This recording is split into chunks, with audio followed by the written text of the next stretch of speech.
आपने ऋग्वेद में चर्चा की है सरस्वती नदी के आर्थिक महत्व, उसके गुण के स्वरूप की जो ऋग्वेद में चर्चा है, उसको आपने आगे बढ़ाया है। और सरस्वती का जो स्तुतिगान है ऋग्वेद में, वो उसे बहुत ही सुंदर तरीके से प्रस्तुत किया है मैं आर्यपुत्र में हूँ।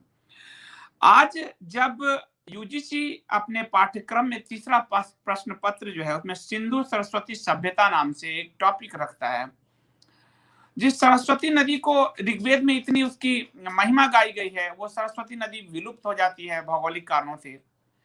लेकिन आजादी के 70 साल बाद जब पुनः यूजीसी उस सरस्वती सभ्यता को पढ़ाने का प्रयास करती है, तो अखबार है नेशनल हेराल्ड जो केसों में घिरा हुआ है, वो कहता है कि सरस्वती नदी तो काल्पनिक है, परंतु आपने मैं आर्यपुत्र में तो सरस्वती नदी सभ्यता का पूरा एक कालखंड लिख दिया है।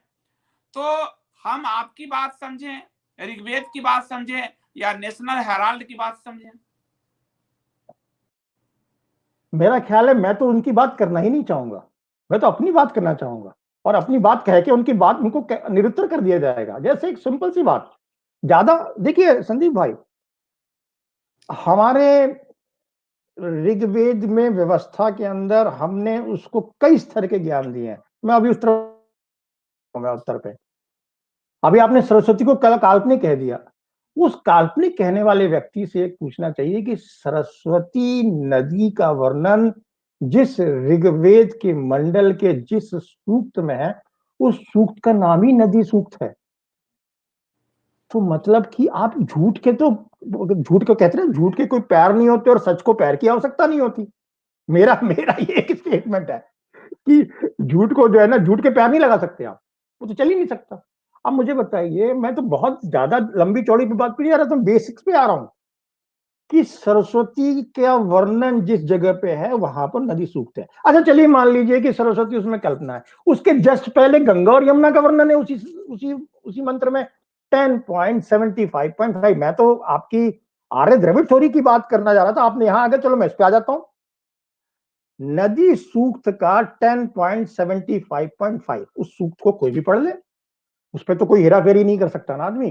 चलिए अगर सरस्वती काल्पनिक है तो फिर गंगा और यमुना क्या है उसके अंदर, और उसके क्रम क्या है? देखिए आप, क्रम बिल्कुल वही सिस्टमेटिक है, गंगा से प्रारंभ होके यमुना होते हुए, सरस्वती होते हुए, फिर आपकी आगे रावी व्यास ये होते हुए आखिरी में सुषुमा है। और वो सुषुमा और कुछ नहीं, सिंधु है। सुषुमा का वर्णन बकायदा पूरा के पूरा यास्क ने क्लेरिफाई किया हुआ है कि सुषुमा सिंधु का ही प्राचीन नाम था, एक नाम था।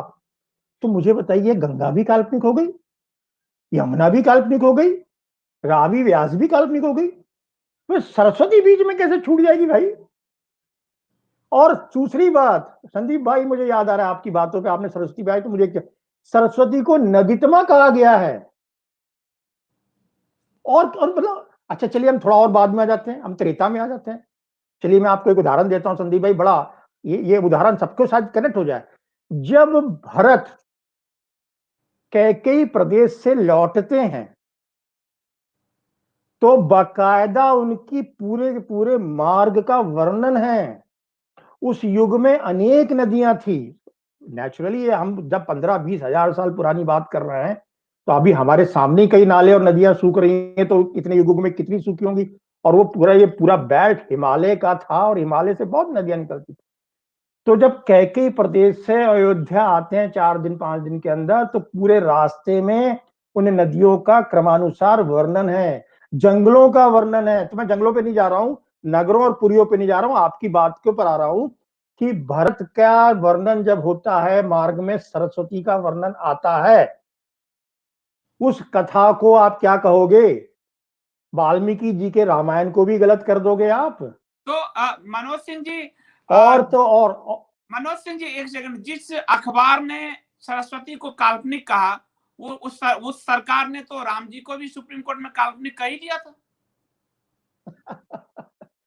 अरे भाई मैं कह रहा हूं, मैं तो उस तरफ जा ही नहीं रहा, लेकिन आपने अगर जैसे कोई कथा लिखी है, उस कथा में भी तो आप जो चीज लिखते हो उसमें 9-10 में से 9 चीज आपको प्रमाण आज दिखाई दे रहा है, तो 10वां काल्पनिक कैसे हो गया? मैं तो अभी उसी भी बात कर रहा हूं।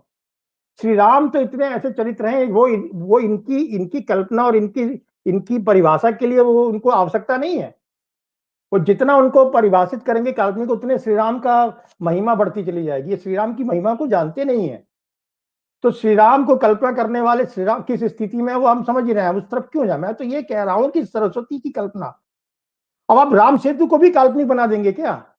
वो तो अच्छा तोड़ रहे चलिए मैं थे। आपको उधर आता हूं संदीप भाई, आपने नहीं, इस तरह की नहीं, चर्चा की है। उन्होंने तो सुग्रीव उसमें जो क्रेन है लगवा सीता दिए माता थे। को, उन्होंने तो उसमें क्रेन लगवा दिए थे।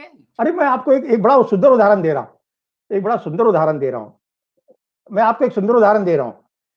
सुग्रीव जब माता सीता की खोज के लिए चारों दिशाओं में वानर सेना को भेजते हैं, तो पता है जो वानर सेना को हर दिशा में भेजने से पूर्व उन्होंने उस दिशा में जाने वाले युद्धपति को बकायदा वर्णन करके पहले से समझाया था कि देखिए इस डायरेक्शन में आप जाएंगे ना तो आपको ये द्वीप मिलेगा, ये पर्वत मिलेगा, ये नदी मिलेगी, ऐसा मिलेगा, ये अंत मिलेगा, दक्षिण में जब आप जाएंगे तो यहां पर ये होगा ना।